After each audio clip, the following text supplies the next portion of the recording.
Welcome to the I'm on my way podcast, a podcast series that will help you to master your life. Have you ever lost your mind while waiting in the traffic jams, or waiting for a slow service in the restaurant, or perhaps waiting for a slow internet connection? I totally feel you because I feel so too. I'm Kalilah. In this episode, I'm going to talk about how to be patient in this fast-paced environment. We live in a world where everything is expected to be instantaneous. We live in a world where society is demand a constant need of speed with a fast-paced environment.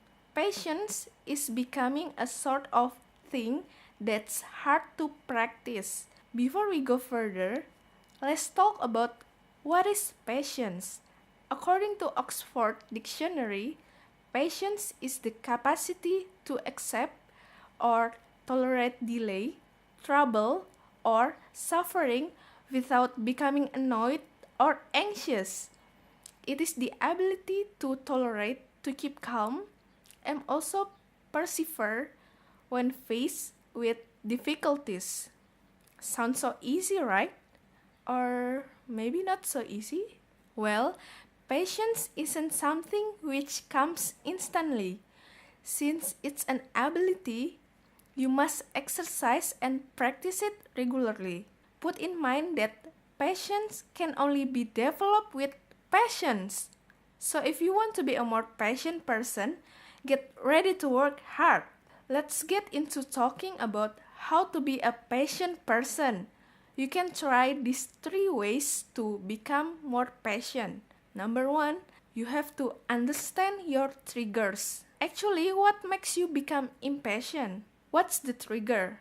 According to Tony Bernhard, the author of How to Be Sick, How to Wake Up, and How to Live Well with Chronic Pain and Illness, the impatience arises because our expectations are not matched with reality. She explained there are four types of expectations that we often have, which may become the triggers for impatience.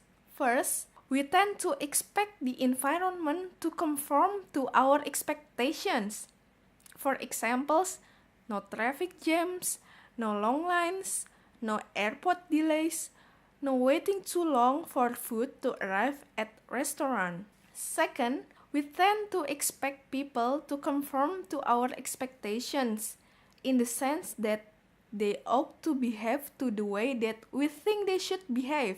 For example, that guy in front of me should not be making small talk with the cashier. He should meet me exactly at 3 p.m. Well, I know you are right, but it is the fact that people often don't live up to our expectations. Third, our expectations are often unrealistic when it comes to mastering new skills. We expect that we should be able to master new skills quickly, no matter how foreign or difficult they are.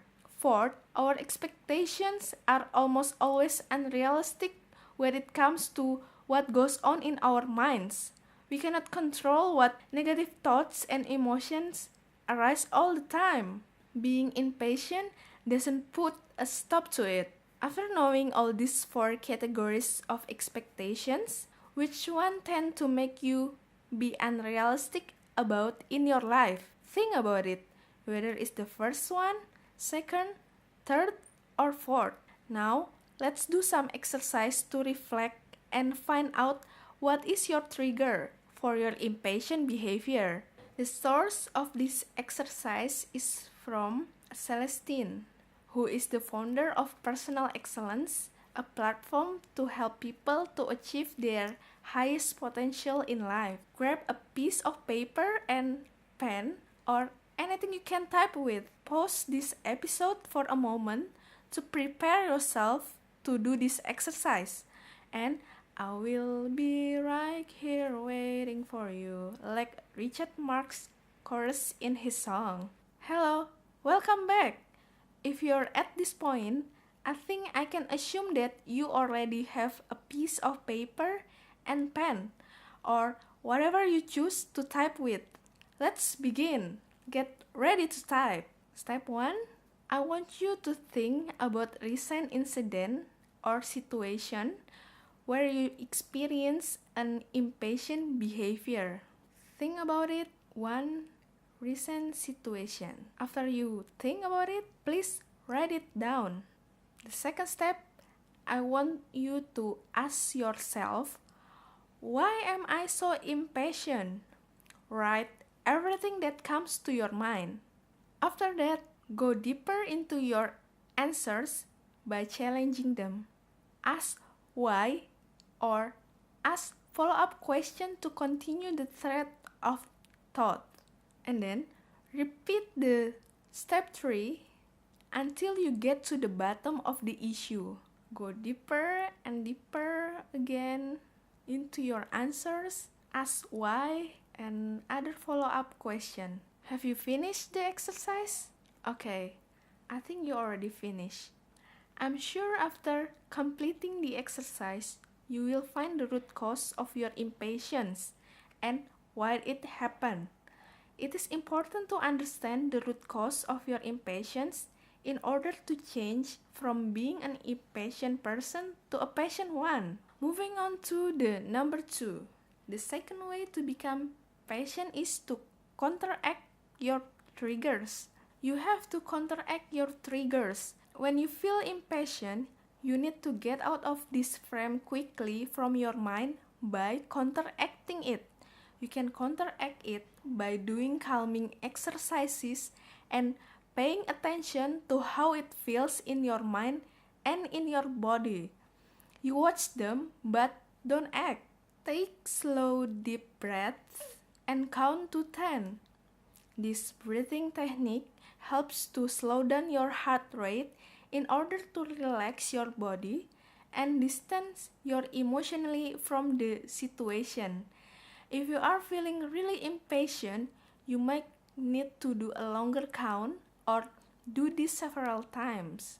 Next is the number 3, the third way to become patient, which is to put on your positive glasses. Try to talk yourself out of your impatient frame of mind. Remind yourself that you can act better than this, and it is silly that you're reacting this way. After that, ask yourself, is there anything I can do to change the situation without making it worse for myself or others? If the answer is no, which is almost always will be, then see if you can find what I'll call the good in this situation. Patience is all about your perception and how you look at situations. For example, if you miss your train, bus, or whatever, try to focus on the positive side rather than negatives. You can find the good in this situation by thinking you'll get exercise from walking and enjoy the fresh air. Well, that's it for this episode. I hope you found this episode helpful and be a more patient person. I'll give you a quote from George Seville. A man who is a master of patience is master of everything else. Thanks for listening. If you have any questions, you can email me to info@imonmyway.id. Don't forget to follow social media and listen to our other episodes. And you can request what topics that you want to listen for the next episode. Bye bye.